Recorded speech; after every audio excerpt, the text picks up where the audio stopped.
তেমন সাজে, যার যেরকম মনে চায় চলতেছে ফিরতেছে। যদি তারা তাদের অবস্থায় উলঙ্গ অবস্থায় রাস্তায় বের হতে লজ্জা না পায়, তাহলে তুমি তোমার পোশাক অবস্থায় রাস্তায় বের হতে লজ্জা পাও কেন?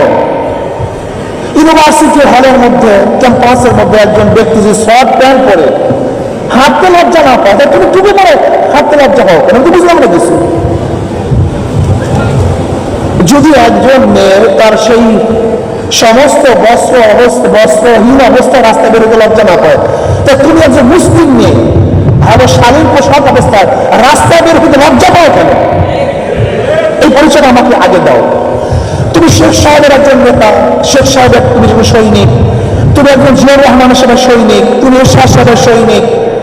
যদি সেইভাবে কথা বলতে, বুক ফুলিয়ে কথা বলতে তোমার লজ্জা না হয়, তোমার দুর্বলতা না আসে, তাহলে তুমি নবীর সৈনিকের কথা বলতে তোমার লজ্জা আসে কেন?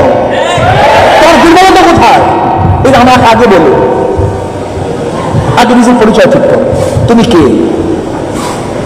প্রথম আমার পরিচয়, আমি বাংলাদেশি, বাঙালি, আমি আওয়ামী লীগ, আমি বিএনপি, আমি জাতীয়বাদী, আমি জাসদ, আমি বাসী, সবগুলি পরে। আগে আমার পরিচয় একজন মুসলমান, এটা আমার ফার্স্ট পরিচয়। যদি নিজেকে মুসলমান পরিচয় দিতে পারো, হাজারো প্রশ্নের জবাব চলে আসবে, হাজারো সমস্যার সমাধান চলে আসবে। আর যতক্ষণ পর্যন্ত নিজের পরিচয় দিতে লজ্জা পাবা, ততক্ষণ পর্যন্ত হাজারো সমস্যা তোমাকে ঘিরে ধরবে, তুমি সমাধান পাবা না, পেতে পারো না। আসল সমস্যা কি? সমাজের সমস্যাটা কি? সমাজের সমস্যা হলো চুরি, ডাকাতি, দুর্নীতি, ধর্ষণ, অবিচার, অত্যাচার, সব কিছু আমাদের সমাজকে ঘিরে ফেলছে।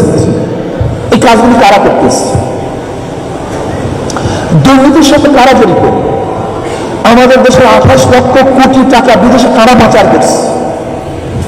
আপনার পত্রিকা দেখেছেন, হেডলাইন এসছে, সকল শিক্ষিত চোর না, কিন্তু যারা চুরি করে সবাই শিক্ষিত। পত্রিকা আসছে। আপনারা বলেন তো, 28 লক্ষ কোটি টাকা বিদেশে পাচার হয়ে গেছে, এর সাথে আমাদের কৃষক, শ্রমিক, মেহনতি মানুষ, কুলি, মজদুর, ঋষি, চাষি কেউ ছিল? একজন। কারা করছে? এই বড় বড় শিক্ষিতরা।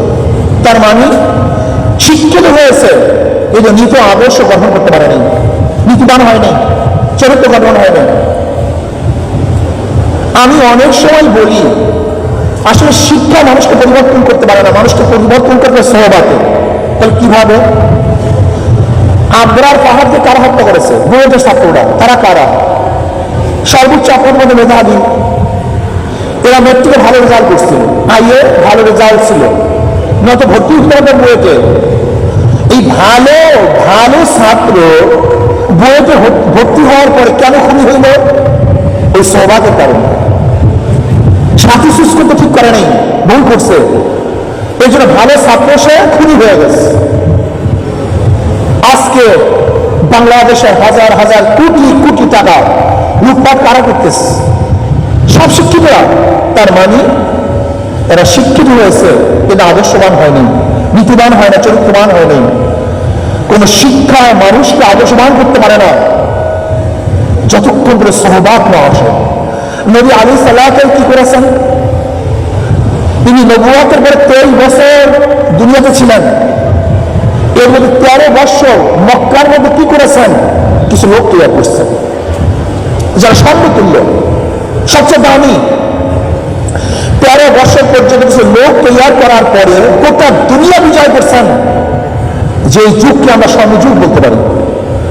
আজকে আমাদের সমাজের মধ্যে শিক্ষিত লোকের অভাব নেই, আমাদের বাংলাদেশে শিক্ষিত কোনো শেষ নেই, লেকিন আদর্শবান, নীতিবান, চরিত্রবান মানুষের খুবই অভাব, খুবই অভাব। আজকে ইসলাম তোমাকে আমাকে কি শিক্ষা দেয়? নবী আলাইহিস সালাম দুনিয়াতে আসছেন কেন? নবী আলাইহিস সালাম দুনিয়াতে কম্পিউটার আবিষ্কার করার জন্য আসেন নাই, প্লেন বানাবার জন্য আসেন নাই, দ্রুতগামী ট্রেন বানাবার জন্য নবী আলাইহিস সালাম দুনিয়াতে আসেন নাই। নবী আলাইহিস সালাম দুনিয়াতে আসছেন কেন? এই মানুষরূপী অমানুষদেরকে মানুষ বানাবার জন্য, মানুষরূপী অমানুষদেরকে মানুষ বানাবার জন্য তিনি দুনিয়াতে আসছেন। উদাহরণস্বরূপ উমর ইবনে খাত্তাব রাদিয়াল্লাহু তাআলা ইসলাম গ্রহণ করার আগে তার চেহারা অবয়ব যা ছিল, ইসলাম গ্রহণ করার পরে একই চেহারা একই অবয়ব। ইসলাম গ্রহণ করার আগে উমর ইবনে খাত্তাব রাদিয়াল্লাহু তাআলা নবী আলাইহিস সালাতু ওয়াস সালাম হত্যা করার জন্য নন্দা তলোয়ার নিয়ে রওনা করছেন। আর ইসলাম গ্রহণ করার পরে উমর ইবনে খাত্তাবের অবস্থাটা কি হয়েছে? তার কথা পানিতে শুনে, বাতাসে শুনে, মাটিতে তার কথা শুনে। এর কারণটা কি পরিবর্তন হয়েছে? উমরের বাহ্যিক কোনো পরিবর্তন হয় নাই, উমরের মধ্যে যে কলব ছিল সে কলবের পরিবর্তন হয়েছে। আপনারা জানেন তাহিয়াতুল কলবি রাদিয়াল্লাহু তাআলা ইসলাম গ্রহণ করার আগে নিজের ঔরসজাত 70টা মেয়ে সন্তানকে হত্যা করেছিল। লেকিন ইসলাম গ্রহণ করার পরে অধিকাংশ সময় জিবরাইল আলাইহিস সালাতু ওয়াস সালাম তাহিয়াতুল কলবি রাদিয়াল্লাহু সূরাতে দুনিয়াতে আসছেন। সে পরিবর্তন কি হয়েছিল? বেলাল হাবশীর মতো গোলাম, যাদের কোনো দাম নেই, মূল্য নেই, যাদেরকে কোনো মানুষ পছন্দ করতো না, নিজে কালো, নিজের গোলাম, বাবার গোলাম, দাদার গোলাম। ইসলাম গ্রহণ করার পরে বেলালের মধ্যে এমন কি পরিবর্তন আসছে? বেলাল হাতে জমিনের মধ্যে পায়ের আওয়াজ আরশের মধ্যে, বেলাল আজানটা জমিনের মধ্যে, আওয়াজ চলে যায় আরশের মধ্যে। আসলে কলব অন্তর, এই কলব পরিবর্তন হওয়া ব্যতীত যত শিক্ষিত হন না কেন এই সমাজ পরিবর্তন হবে না। এর জন্য আমি ইউনিভার্সিটির বন্ধুদেরকে বলবো, আমার ছাত্রদেরকে বলবো, ছাত্রীদেরকে বলবো, তোমার নিজের পরিচয় ঠিক করে আমি একজন মুসলমান। যদি নাস্তিকরা নিজে নাস্তিক পরিচয় দিতে তার আপত্তি না থাকে, একজন সেকুলার তার সেকুলারই পরিচয় দিতে আপত্তি না থাকে, তা তুমি মুসলমান, তোমার ইসলাম পরিচয় দিতে সমস্যা কোথায়? সেকুলাররা যদি নির্বিঘ্নে সেকুলারিজম দাওয়াত দিতে পারে, ডেমোক্রেসির দাওয়াত দিতে পারে, কমিউনিস্টরা তাদের দাওয়াত দিতে পারে, তুমি মুসলমান, তোমার ইসলামের দাওয়াত দিতে সমস্যা কোথায়? কেন দাওয়াত দিবা না? আজকে থেকে নিয়াত করেন একজন মুসলমান, যেহেতু ইউনিভার্সিটি হয়েছে মুসলমানদের জন্য। আপনারা জানেন ঢাকা ইউনিভার্সিটি একমাত্র মুসলমানদের সম্পত্তি। স্যার সলিমুল্লাহ নিজের ওয়াকফকৃত জমিনের মধ্যে ইউনিভার্সিটি। স্যার সলিমুল্লাহ রহমতুল্লাহ আলাইহি যখন প্রস্তাব দিয়েছিলেন ইউনিভার্সিটি করার জন্য, কারা বাধা দিয়েছে আপনারা ভালো মতো জানেন।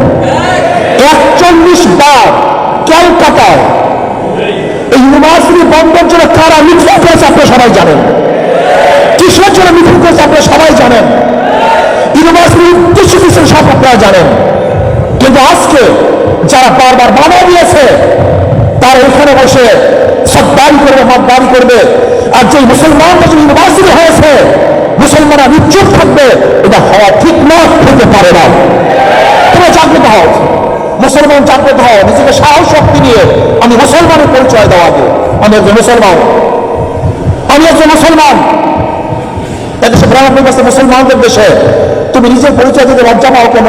কারণটা কি? আজকে থেকে নিয়াত কর, আমি একজন মুসলমান, এটা আমার গৌরব। আমি একজন ধার্মিক, এটা আমার গৌরব। তোমার বাবা ধার্মিক, তোমার মা ধার্মিক, তোমার দাদা ধার্মিক, তুমি নিজেকে যদি ধার্মিক হিসাবে পরিচয় দিতে লজ্জা পাও, তা তোমার চেয়ে বিরাট বা দুনিয়া থেকে হতে পারে না। আমার বাবা ধার্মিক, সে নামাজ পড়ে। আমার মা ধার্মিকা, সে নামাজ পড়ে, সে রোজা রাখে। আমি তার গর্বে জন্মগ্রহণ করেছি, সে অবশ্যই জন্মগ্রহণ করেছি। অথচ আমি ইউনিভার্সিটি আসার পরই আমি ইসলাম পরিচিতের লজ্জা লাগে, খারাপ লাগে, ইসলামের আদর্শ বাস্তবায়ন করতে লজ্জা লাগে। আজকে নাস্তিকরা দেশ দখল করে ফেলছে, আজকে সেকুলাররা ইউনিভার্সিটি ক্যাম্পাসগুলিকে দখল করে ফেলছে। এখান থেকে ইউনিভার্সিটি বের করতে হবে, আমাদের মুক্তি হতে হবে, ইসলাম প্রচার করতে হবে।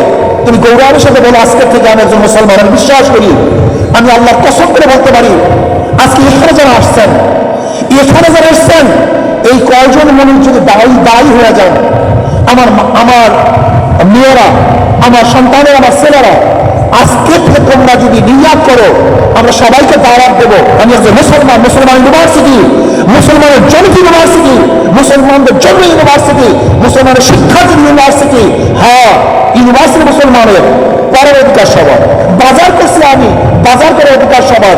রাস্তা করছি আমি, হাঁটার অধিকার সবার। প্রতিষ্ঠান করছি আমি, পরের অধিকার সবার। ইউনিভার্সিটি মুসলমানরা, পরের অধিকার সবার।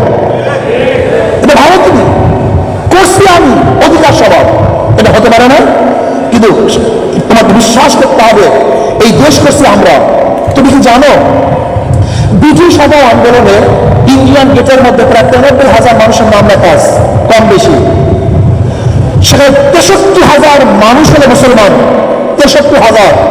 অথচ আমরা জানি না ব্রিটিশ সদর আন্দোলনের সবচেয়ে বেশি রক্ত দিয়েছে মুসলমান, কিন্তু ইতিহাস বিলীন হয়ে গেছে। এই পাকিস্তান করার পিছনে একমাত্র অবদান ছিল মুসলমানদের, একমাত্র অবদান মুসলমানদের। 47-এ যদি ভারত থেকে আমরা আলাদা না হতাম, তা কিয়ামত পর্যন্ত আন্দোলন করতে পারতাম, কিন্তু লাল সবুজের পতাকা উত্তোলন করতে পারতাম না। 47-এ ভারত থেকে আলাদা হওয়ার পরে পাকিস্তানের দুইটা অংশ, পশ্চিম পাকিস্তান, পূর্ব পাকিস্তান। ভেবেছিলাম বৈষম্য দূর হবে, মানুষ শান্তিভাবে মুক্তি হবে, কিন্তু পশ্চিমারা আমাদের উপরে জুলুম করার কারণে 71-এ আমরা তাদের বিরুদ্ধে আন্দোলন করে বাংলাদেশ স্বাধীন করেছিলাম। যদি ওই সময় মুসলমানরা ভারত থেকে আলাদা হয়ে পাকিস্তান করতে না পারত, তাহলে কিয়ামত পর্যন্ত আন্দোলন করতে পারতাম। তোমরা জানো কাশ্মীরে মুসলমানদের পার্সেন্টেজ সবচেয়ে বেশি, হায়দ্রাবাদে মুসলমানদের সংখ্যা বেশি, পাঞ্জাবের অবস্থা তোমরা জানো, কিন্তু আজ পর্যন্ত তারা আলাদা হতে পারে না, স্বাধীন হতে পারে নাই। যদি 47-এ আমরা ভারত থেকে আলাদা হয়ে পাকিস্তান নামে একটা দেশ করতে না পারতাম, তাহলে 71-এ বাংলাদেশের স্বাধীনতা আমরা পেতাম না। কারণ দেশ মুসলমানদের দেশ। তোমার বলতে আপত্তি কোথায়? তুমি বলো না কেন যে ব্রিটিশ আন্দোলনে মুসলমানদের শেরকা শরীক সবচেয়ে বেশি ছিল?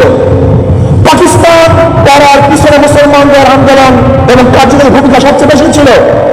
আবার এখন তুমি দেখো বীর মুক্তিযোদ্ধা, বীর উত্তম, বীর শ্রেষ্ঠ যতজন আছে এর মধ্যে প্রায় 98% মুসলমান, 98% মুসলমান।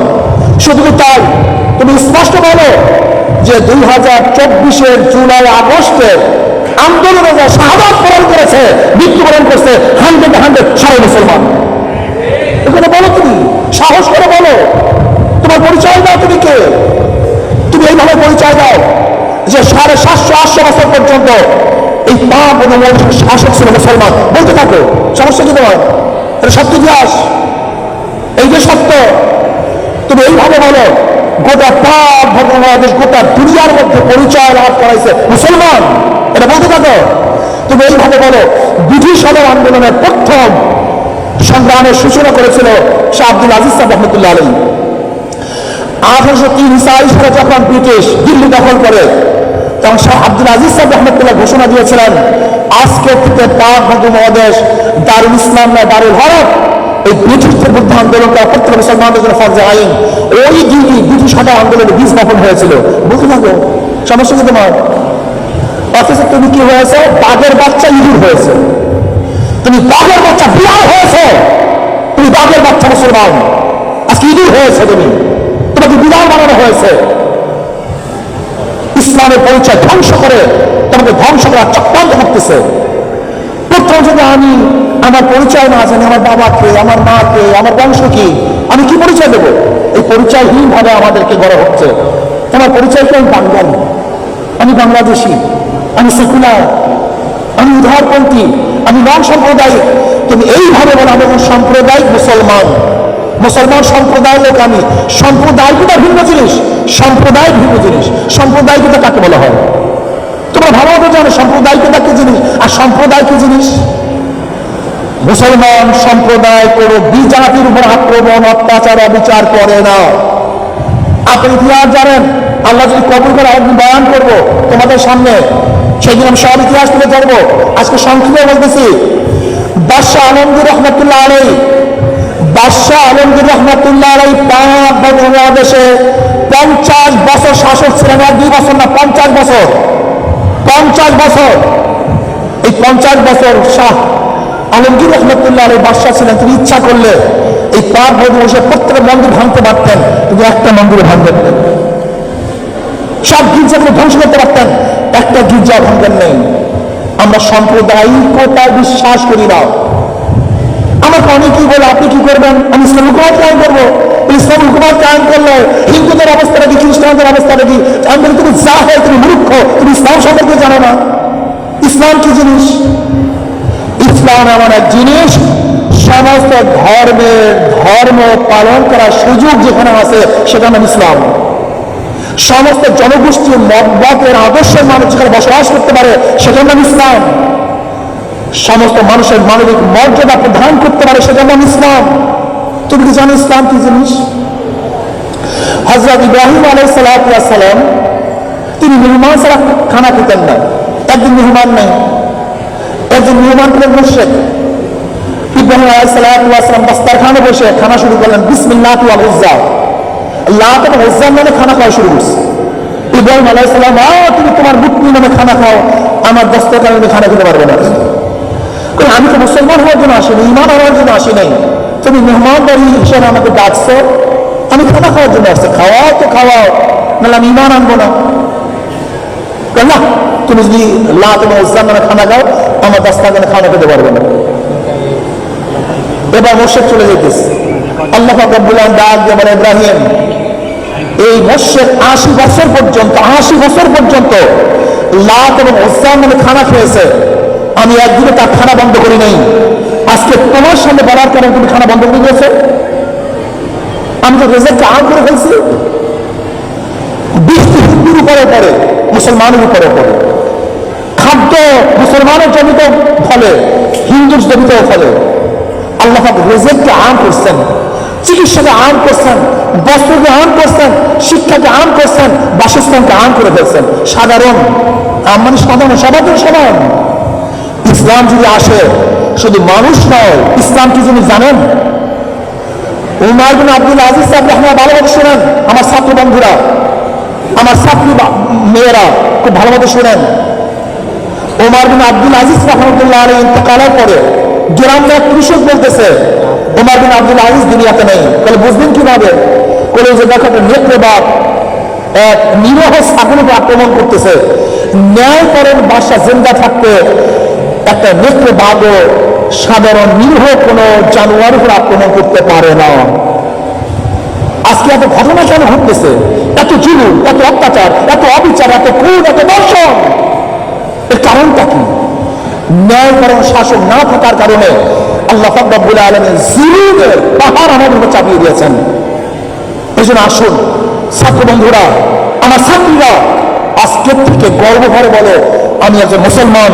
এই ইউনিভার্সিটি মুসলমানদের, এই দেশ মুসলমানদের, শাসন করছে মুসলমান। আগামীতে ইনশাআল্লাহ এই বাংলাদেশের শাসক হবে যাদের সাথে মদিনার আদর্শের সাথে মিল আছে, নীতির সাথে মিল আছে, আমেরিকা, রাশিয়া, চীন, পিকিং, ভারতের সাথে যাদের মিল আছে, 92% মুসলমানদের দেশে তারা শাসক হতে পারে না।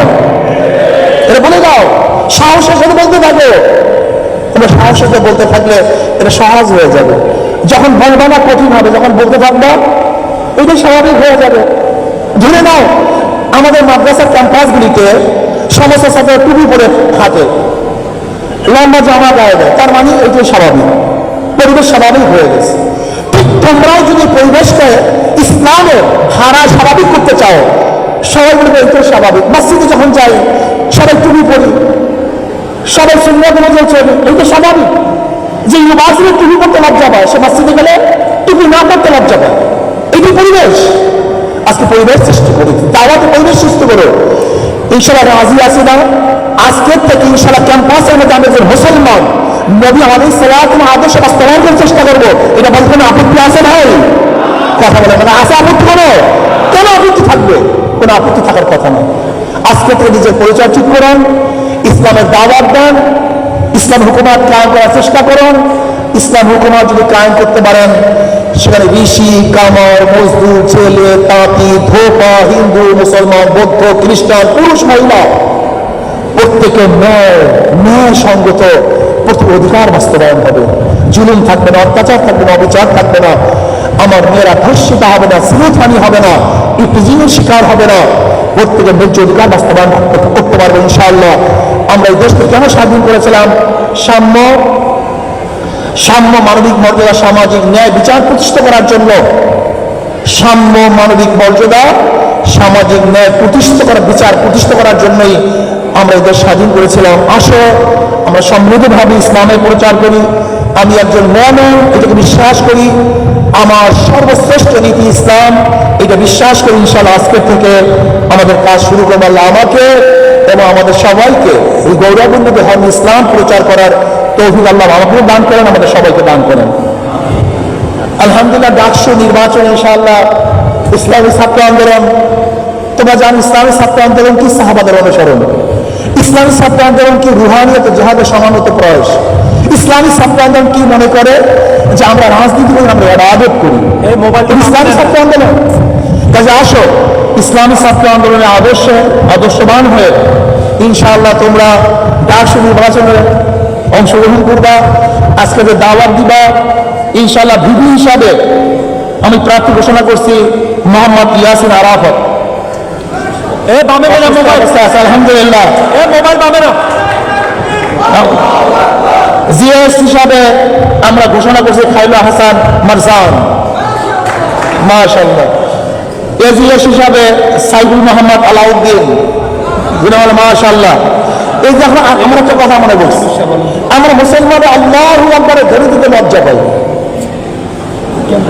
অথচ আমরা অন্য মুসলমানদের লজ্জা পাই না। আল্লাহু আকবার ধরিতে লজ্জা পাবো কেন? কারণটা কি? বড় আজকের থেকে স্লোগান হবে আল্লাহু আকবার, আল্লাহু আকবার। এই আওয়াজ দিয়ে দাও, শয়তানের সিনার মধ্যে এই আওয়াজ লাগাও দাও, শয়তানের সিনা ভেঙে চুরমার হয়ে যাবে ইনশাআল্লাহ। আল্লাহু আকবার এমন এক ধ্বনি যা শয়তান সহ্য করতে পারে না। আল্লাহ আমাদের সবাইকে কবুল করে নেন। তোমাদের সবাইকে ধন্যবাদ। ইনশাআল্লাহ আবারও আসবো, ইনশাআল্লাহ ব্যাপক সময় নিয়ে ইনশাআল্লাহ আলোচনা করব, তোমাদের প্রশ্নের জবাব দেবো। আমার দিন ইনশাআল্লাহ আজকে আমার সময় নাই, অনেকগুলো প্রোগ্রাম আছে, আমাদের অনেক বক্তারা আছেন, আমাদের ডক্টর সাহেব আছেন, তারপরে ইউনিভার্সিটির স্যার আছেন, ডক্টর সাহেব আছেন, তিনি বয়ান করবেন, আলোচনা করবেন। আমার জন্য দোয়া চাই, আমিও দোয়া করি। সবাইকে ধন্যবাদ, আবার দেখা হবে ইনশাআল্লাহ। আসসালামু আলাইকুম ওয়া রাহমাতুল্লাহি ওয়া বারাকাতুহু। আল্লাহ